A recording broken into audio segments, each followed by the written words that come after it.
Bonjour à tous. Je tiens à remercier tous ceux et celles qui regardent mes vidéos et qui me donnent des avis pour progresser et avancer. Merci, mille fois merci. Alors aujourd'hui, votre Diac Freddy avec vous.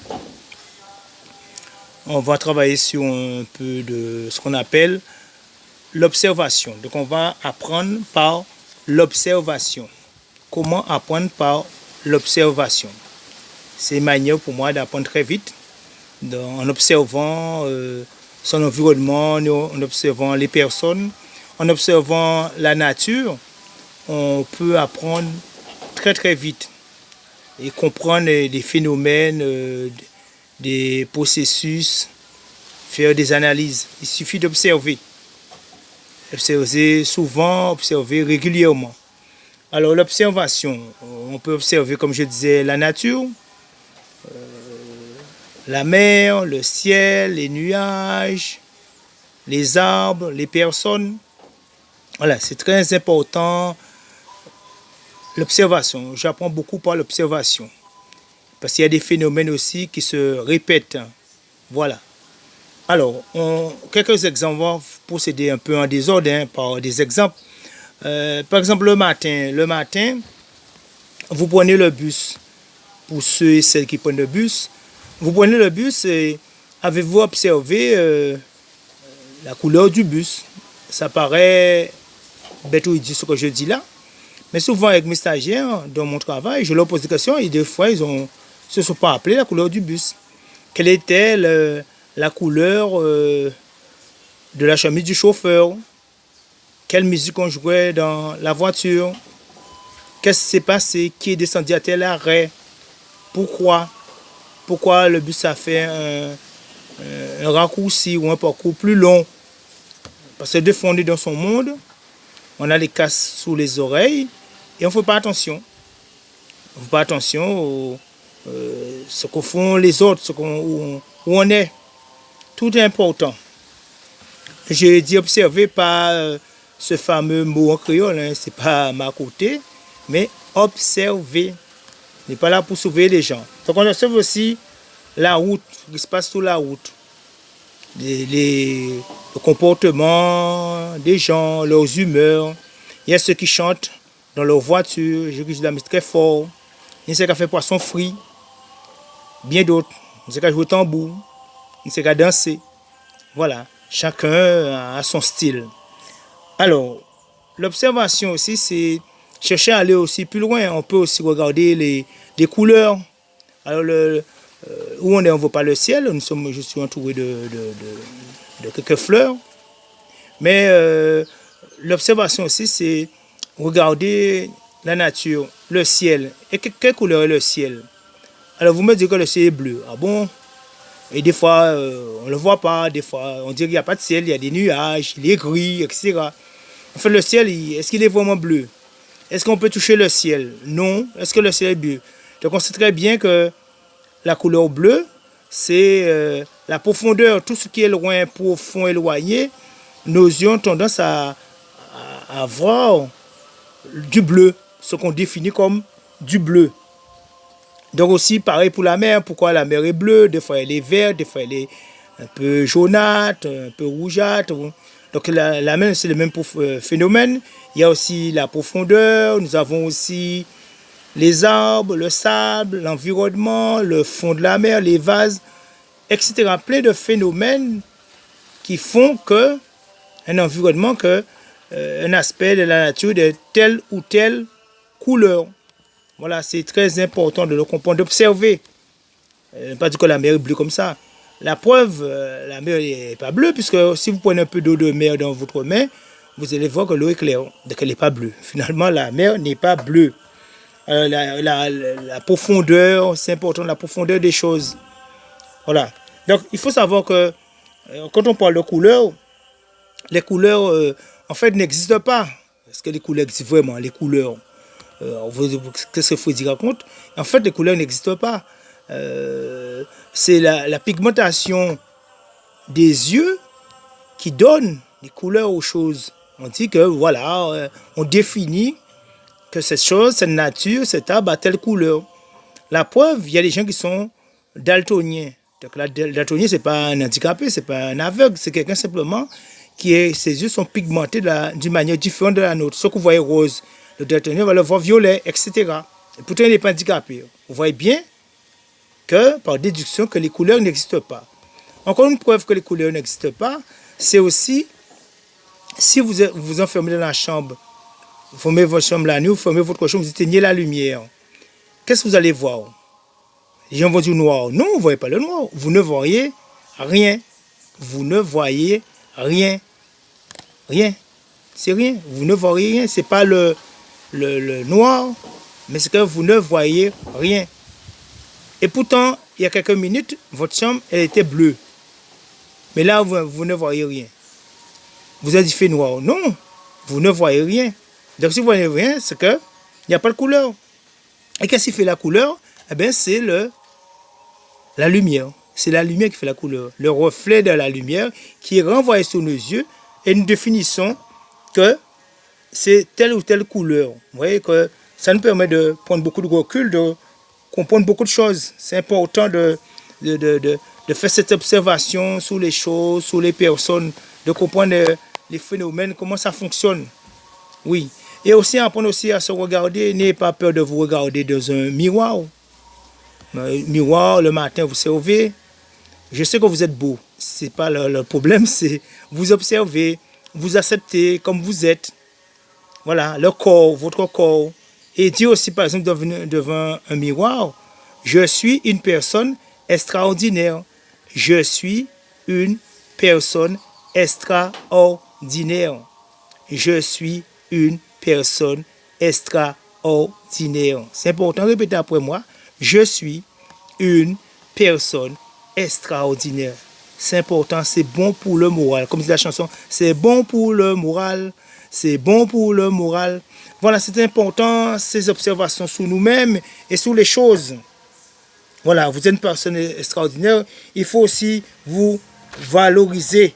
Voilà, regardez toute la beauté de la nature. Vous voyez après, pour ceux qui ont connu Hugo, le fameux cyclone Hugo en 1989 en Guadeloupe, quelques années après, la nature a pris ses doigts.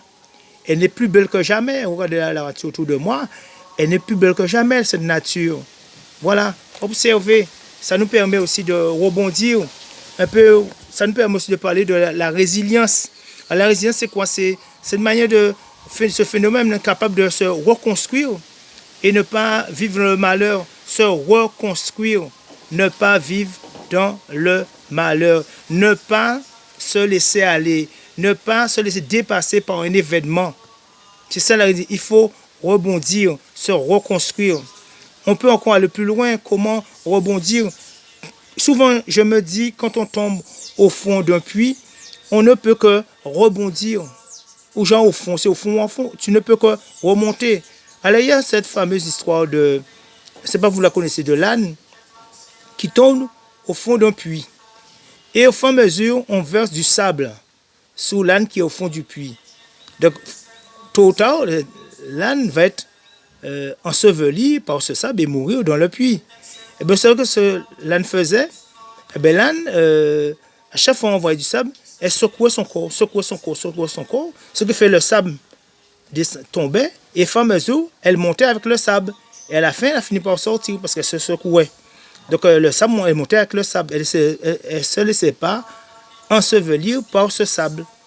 Donc, c'est important de rebondir, surtout dans les temps difficiles que nous vivons, capacité à rebondir, à reconstruire de la résilience.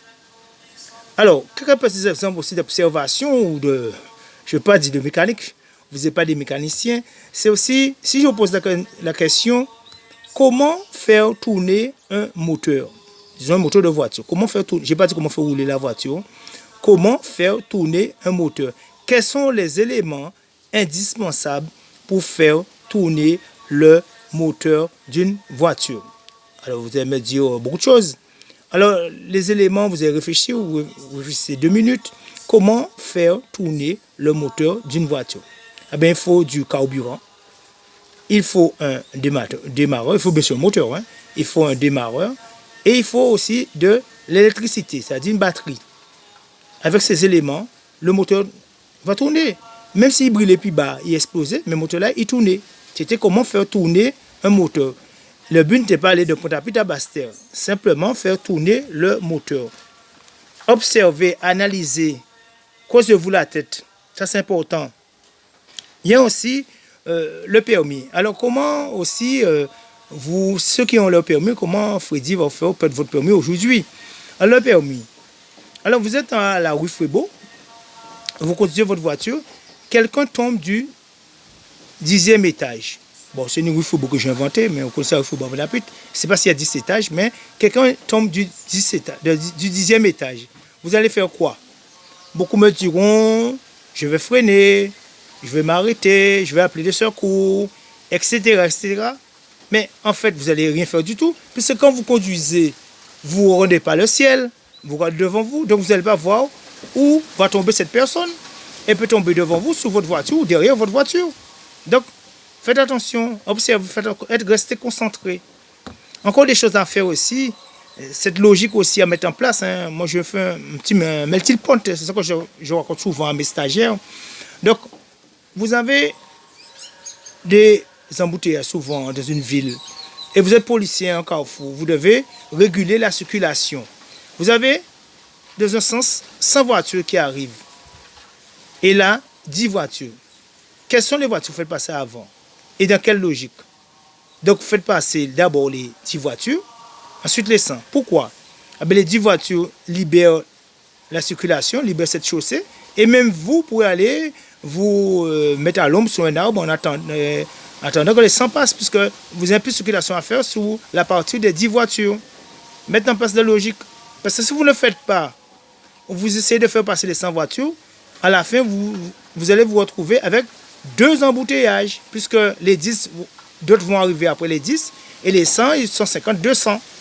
Voilà, donc ces petites astuces, comment réfléchir, comment... C'est important. C'est important pour ne pas, disons, perdre son fil. Alors, il y a aussi les risques, hein, mais on va voir ça dans un petit cas sur les risques, mais on verra ça peut-être dans une autre vidéo. Hein. Donc, moi, j'en parle quand même, en apéritif, disons, les risques qu'il faut prendre. Alors, si on vous pose la question, si vous êtes sûr de ne pas rater votre permis, vous êtes sûr à 100%, comment être sûr à 100% pour ne pas rater son permis? Alors, on réfléchit, qu'est-ce que je vais faire? Mais c'est très facile, il suffit de ne pas le passer. Si vous ne passez pas votre permis, vous n'allez pas le rater. Ouais, qui ne risque rien. Voilà. On ne risque rien. Bon, voilà, il n'y a pas de risque. Donc voilà, on ne souffre pas. Bon, voilà. Bon, peut-être on reste dans l'échec. Mais la question était être sûr de ne pas rater son permis. Alors, ne pas rater son permis, il suffit de ne pas le passer. Donc, si vous ne passez pas votre permis, voilà. Si vous ne faites pas mal élevé, vous n'avez pas fait des bébés, etc., etc. Il y a des choses que vous allez faire, eh bien, un risque que vous allez prendre derrière, il y a des conséquences. Alors, si les risques, on reviendra dessus dans une prochaine vidéo. Voilà. Donc, aussi prendre le temps de s'observer, d'observer ses qualités, ses défauts, ne pas avoir peur de parler de ses défauts. On peut vous le demander lors de notre entretien d'emploi. On verra ça aussi dans notre vidéo, dans les entretiens, ce qu'il faut faire et ne pas faire dans un entretien avec un employeur. Donc aussi, c'est important, les défauts. Et après, à partir du moment où vous avez observé, il faut passer à l'action, il faut agir. Nous avons observé, continuez, vous êtes en train d'observer, à regarder les phénomènes, comment les choses se passent. Et là, maintenant, il faut passer à l'action. Voilà. Donc, il faut agir. À bientôt et on passe à l'action.